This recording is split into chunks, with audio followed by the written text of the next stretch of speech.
Welcome back. It is Tuesday, April 4th in the NBA. My three favorite picks are on the way. Let's recap how Sunday's picks did. It was a 1-2 day. Giannis, the Greek Freak, goes over. Luka does not. And then Nicholas Claxton ends on that darn hook. He ends with 14 points. That was on Sunday. We didn't have any NBA games on Monday. And to add icing on top, Claxton, the only leg to lose of our sleeper entry. Sleeper, look, we hit 4 of the 5 legs. We're to turn $25 into $500, but Claxton hit us with that hook. I'll have another sleeper entry later on, in not in this video, but on our Twitter at Calling Our Shot. You make sure you can follow us there, and we'll post it there. And of course, if you sign up for Sleeper, make sure you use code COS or the link at the top of the description. Get a 100% deposit match. We do have our MLB videos going every single morning, so if you want to check those out, posted right before these ones, go check it out. And if you are new, go down below, do me a favor, hit that subscribe button, drop a like too. Let's dive into our favorite plays of the day. We got 3 plays right now. I probably will add at least 1 more play, maybe 2 more. They'll be in the pinned comment section down below, and I'll tweet them out on Twitter as well at Calling Our Shot. Make sure you're following us there. But with this first one, we will start with him. It is Karl Anthony Towns. I'd like his over 21.5 points minus 104 on FanDuel. Now, you can take this at 22.5, or if you're on FanDuel and you want to take him down to 20 plus points and maybe find another leg that you like to same game parlay him with, I don't think that's a bad idea either. Now, let's talk about Timberwolves. The Timberwolves and the Karl Anthony Towns, who would like to forget about their last game, but we are not going to let them forget, as they lost as 19.5 point favorites to the Portland Trailblazers, a team that's actively literally trying to tank, and they lost to them. Now, in that game, we had Cat. He had a big 8 points. 1 for 3 field goal attempts, 5 fouls. Is in foul trouble, could not do anything, never got anything going. Still only 3 field goal attempts in 25 minutes is weird for him. But look, he sucked. I can't sugarcoat that. He was not good, and I think he bounces back today. And the T-Wolves, they need wins. I mean, just like the Nets, who they will play today, they need wins, and they're in Brooklyn taking on the Nets. Now, we've talked about the Nets time and time again. They have great perimeter defenders. Mikal Bridges, Dorian Finney-Smith, great guys. They're going to make life tough on Anthony Edwards. However, what they lack is interior size. They don't really have anyone to stop people on the interior. Nick Claxton, triggered by his name right now, but he is not the great. He's a decent defender, but he's been giving up a ton of points in the paint, a ton of points to opposing centers. And while Rudy Gobert is technically the starting center for this team, I think they're going to have a lot of opportunities for Cat, and I think he bounces back after that bad game. I mean, we saw previously to that dud game, 25 and 23 points. He shot 17 and 18 field goal attempts in those 2 previous games to that one he only played 25 minutes in. And like I expect the field goal attempts to be there. He's also returning home. He did grow up in Edison, New Jersey, which is about an hour with traffic away from New York City, where they were away from Brooklyn, where they're going to play today. And we've seen Cat in his last 5 games versus Brooklyn. He's at 24, 21, 36, 31, and 23 points. He's going over this in 3 straight games against them. And with Naz Reid out of the lineup with a wrist injury, Timberwolves don't really have a lot of size behind in the backcourt. I mean, they don't have a lot of size in the front court. I mean, they got Taurean Prince coming off the bench, but he's not the biggest guy. So we've seen Cat been running with the second unit, and I think there's a real area for him to exploit against this Brooklyn Nets defense. And we've seen Cat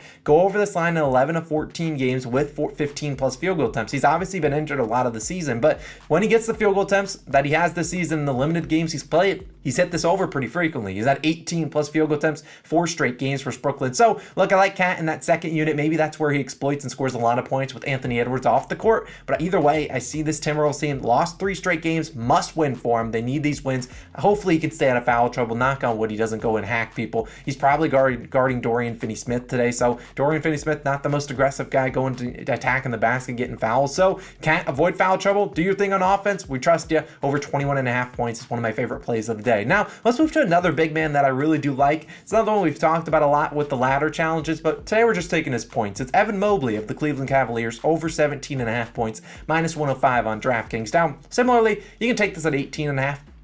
Personally, these lines can be pretty sharp this far into the year, so if Evan Mobley ended with 18 points, would it surprise me? No, but I do think he has a chance to score 20, maybe even 25 points today in this matchup as they are on the road taking on the Magic. Now, you look at the Cavs, only 4.5 point favorites. They don't have a ton to play for, but they still want their guys to be healthy and ready to go for the postseason, but also they don't want their guys coming in rusty. So I don't think Mobley randomly gets benched randomly here. He's a young guy. He's going to play his normal minutes, 35-ish minutes today. And we saw last game, Mobley played a lot of minutes, only had 14 points, 7 of 17 shooting. Look, if you told me Mobley shot 17 times today, I would probably put 2 units on this play, because Mobley's obviously not a guy shooting a lot of threes, so it's not like 17 shots you're relying on him to knock down 40% of his threes. He shot a lot of mid-ranges, a lot of things in the paint, and I think that's where an area to exploit against the Magic. But either way, we've seen in the last 25 games with Jared Allen, he's averaged 18 points per game right at this line. Now, Mobley's going to have his duds. He'll go out there and score 12 points randomly, but he's going to have some games where he ends on 15, 16, 17 points. But I think today he gets over the hump,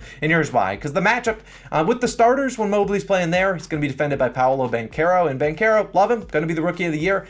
not really a great defender, and definitely doesn't have size on Banchero. I mean, Mobley is towering over him, and I'm confident that the Cavaliers will take advantage of that. Maybe involve Banchero in some pick and rolls and make him defend the opposing guards, and we'll see Mobley have some advantageous matchups down low. But the real matchup that I really want to exploit here is the second quarter and fourth quarter. Mobley, typically, if he doesn't get into foul trouble in the first quarter, he's going to be a guy that starts the second quarter and starts the fourth quarter with Darius Garland, the other starter there. Now, in that lineup, we see the Magic don't have a lot of their starters there. They end up going to the bench unit, and who starts at center for the bench unit? Well, it's now Goga Bitadze. Now, Goga, gotta be honest, not a good defender at all. He's very slow. He cannot move his feet too well, and I think that's where Mobley should be able to take advantage of this matchup. And I expect the Cavaliers to try to play through Mobley a little bit more in this second unit when Mobley's in there. And we've seen Mobley take advantage of this matchup in the past. I mean, his last 2 games versus Orlando, 19 and 20 points on 15 and 10 field goal attempts. So didn't even have a ton of field goal attempts in those games, but his last 4 games, he's had 12 plus field goal attempts with Jared Allen in the lineup. So I think he easily gets 12 today. Hopefully we can get closer to 15, maybe 17 that he's been seeing, but I think this is the matchup. Previously, they weren't starting Goga Bitadze in those recent matchups against Orlando. Now they are. He's not starting, but he's in that second unit and playing like 20-ish minutes. I think those are going to overlap a lot with Mobley's minutes, so I think Mobley takes advantage in those spots. Maybe goes on crazy scoring stretches. I think Mobley has a big night today. They didn't move his line, and despite him going 14 points last game, I think he has a pretty decent night. We'll take his over, 17.5 points, -105 on DraftKings. Evan Mobley, we're counting on you, man. Now, those will be the end of my straight plays. We'll have a bankroll builder in 2 seconds. Like I said, we might add a play, and if we do, it's in the pinned comment section down below. I'll tweet out all the analysis at our Twitter at Call on Our Shot. So make sure you're following us there. But let's talk about the bankroll builder. Took a couple days off because I didn't like any of the ones here, but I love this one here. And it's the Hawks and Bulls. Let's talk about the legs. The first leg, Trae Young, 20. No.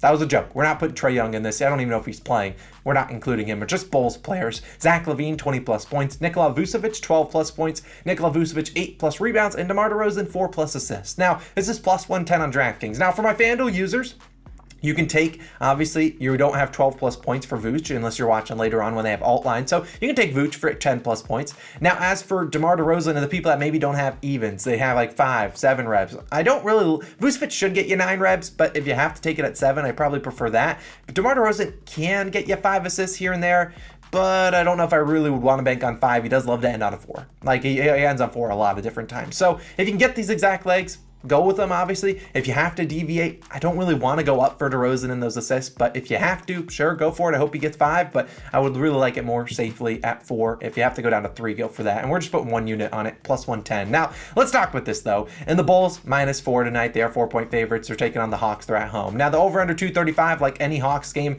high over-under here, and they're expecting a lot of points. Now, if you want to be crazy and take DeMar DeRozan for 20-plus points, I don't think I mean, you can do it, but like I've lost way too much money this season on DeMar, thinking, he's a great scorer, 20 points.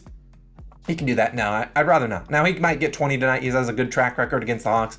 Just not going to be me. And the Bulls, I like the Hawks. I have to win this game. And the Bulls are the 10 seed, so they're going to make the playoffs, be in the play-in games, but they're 1 game beyond the Hawks, who are the 8 seed. The Chicago currently owns the tiebreaker. They're winning the season series 2-1. If they can win this game, they'll win it 3-1, have the tiebreaker over the Hawks. No ifs, ands, or buts about that. Then they control their destiny. At worst, if they maybe win the rest of their games, they can at least get into that 9 seed and host the play-in game, or maybe they get to the 8 seed and can play in a play-in game just to get to the 7 seed. But let's talk about the legs and why we like these. Now, LaVine, he has scored 20-plus points in 5 of his last 6, and he's done this in 9 straight games versus Atlanta. Been pretty solid. Now, LaVine, you look at Vucevic, been pretty solid too. 12-plus points in 23 of his last 25. Knock on wood, whenever he scores 10, he normally gets to 12. If he ends on 10 or 11, I don't know what I will do, but he's had 12-plus in 8 straight versus Atlanta. Those are all as a member of the Bulls. He actually has had 12-plus in more than 8 straight, but I just wanted to look at his time as the Bulls, not as a member of the Magic. And then we look at Vooch, 8-plus reps in 21 of his last 25, 8-plus rebounds in 10 of his last 11 versus Atlanta. So he's normally the guy grubbing the boards, grabbing all those rebounds. That's what we need him to do today. He's going to guard Clint Capella. Doesn't necessarily have to really defend a whole lot. Just box out, grab rebounds, and do your thing. Now, we've seen DeRozan, pretty good on the assist department. Hopefully, he's dishing it to Vucevic and LaVine, and they're scoring, and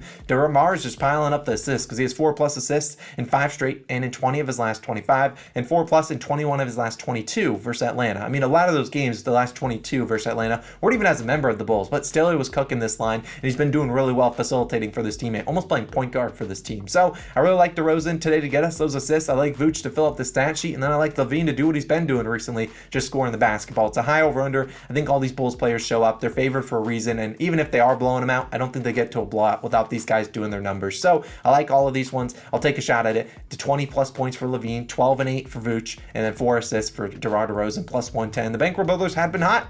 Hopefully they stay hot today. Of course, those are my 3 favorite plays. A reminder, we might do a pinned comment. You'll see me potentially add a play. It won't be till later on this afternoon, probably closer to 4 or 5 p.m., just because I want to wait for some injury news to come out. That's Eastern time. But I love you guys. Have a great day. Let's have a great bounce back day. Let's have a winning day in the NBA. And of course, check that pinned comment for any added plays. Let's have a great day. See you guys back again. Same time, same place tomorrow morning. MLB video popping up on the screen. You can go check that out. And of course, I will have a sleeper entry later on, probably later this afternoon on Twitter. I'll try to put that in the pinned comment as well once I cook up the legs that I like for that.